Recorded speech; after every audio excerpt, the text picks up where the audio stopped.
Batata ba mama bandeko mbote na bino pe boye malamu na émission na biso makusa ya mama Kimi.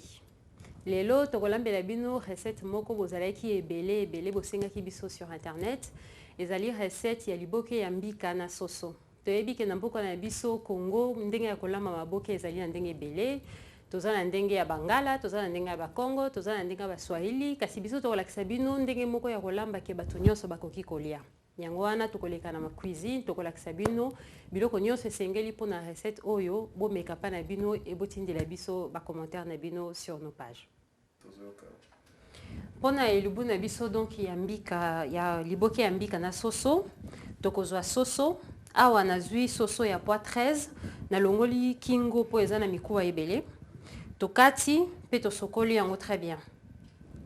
Tokozwa litungulu, tokozwa ndembi, tokozwa muscade, tokozwa tangawisi, ail na cube.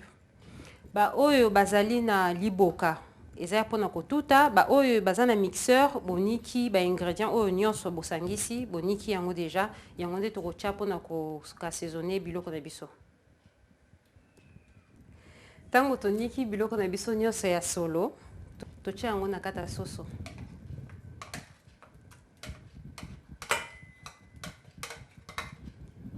To mélanger biloko nyonso ya solo na soso na biso. Pe to bakisi mai. Lokola soso eza soso ya makasi, donc faut ko tia mai po soso vraiment etoka bien, ebela bien ezala musunya pete na monoko. Donc to ko tia mai ekozipa soso na biso. To tia mai pe sima nango to tia na moto. Nyonso totala biloko na biso poto surveiller ke ezozika te. Donc awa ezotoka poto surveiller pe so musunya lembi. Donc soki ezotoka totiki yango etoka lisusu. Soso na biso totiaki na moto elembi. Donc tokitisi yango. Tozwi so bosali yango mpona batu mibale misatu na ndako bokoki kozwa soso botiki yango kaka mibimba sima tosala yango liboke ya mbika. Mais so eza mpona kokabola bato ebele po ezala pasi te mpona kokabola. En fait tolongola mikuwa. Tokokata misuni mike po tolongola mikuwa.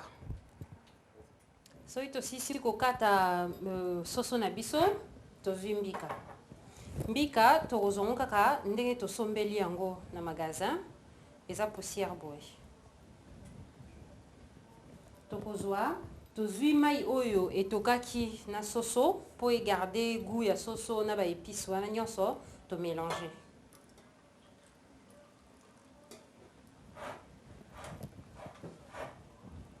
Sima tobakisi mai mbika na biso ekoma mwa potopoto.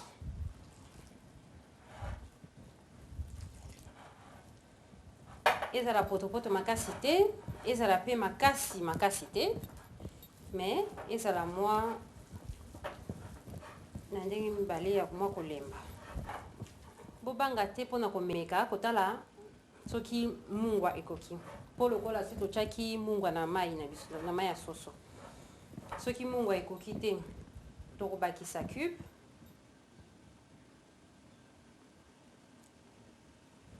Tobakisi quand même matungulu na ail aussi to nikaki. Tobakisi pendembi aussi to nikaki. Comme eza liboke kitoko nango pe ezalaka na pilipili. Donc là tokobakisa pe moi pilipili mukie. Même bat o baliaka pilipili te, soko sali liboke tia moi pilipili ata mukie et tombe la sauce. En fait, et tombe la goût. Après, to sangisi.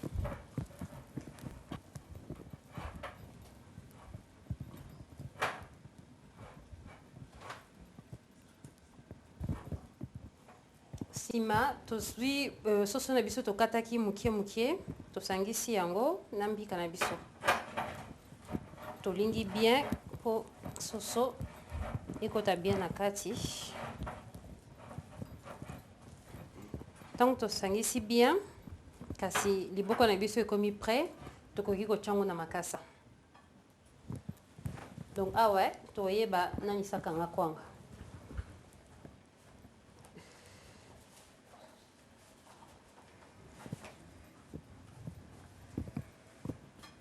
Alors, bien montrer la gestuelle.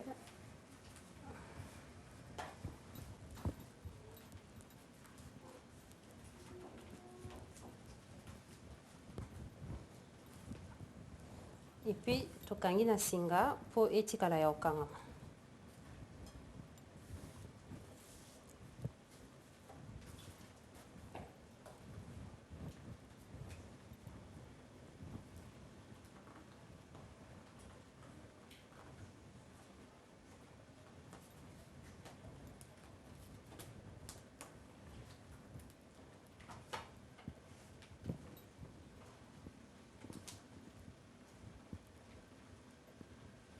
Voilà. Mbika na biso ikangami na makasa, sikoyo tokotia yango na mai pona kotokisa yango. Donc mbika na biso esili tokangi na makasa, totia yango na nzungu, nzungu eza monene po eza na espace otoka. Tobakisi mai. Voilà, donc totie mai, sikoyo tokotia yango na moto. Tofiniki. Peut totiki yango etoka au moins 40 minutes. Après total ce qui est bélité mais il faut etoka au moins pendant 40 minutes. Sikoyo mbika na biso tochaki na mai pendant 45 minutes. Donc vous vérifiez toujours hein. Ce qui 45-50 minutes ekokite ke mai esili bobakisi mai mukie. Etoki malamu sikoyo nde tokochango na four po ekausa ba mai wana nyonso makasa emelaki.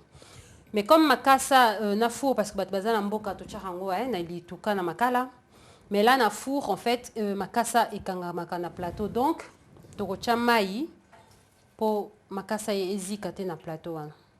Et totiki yango na four pendant, on va dire, 25-30 minutes. 25-30 minutes na four pour mai wanyo se kotaki na makasa, kotaki na mbisi ekauka. Mbika na biso belaki déjà na kati, mais sikoyo photo belisa yango na four pour ezala kitoko ya kolia. Donc, tokocha yango na four 25-30 minutes. 35 minutes de biso ekoki, tokobimisa liboke na biso ya mbika, tochaki na four.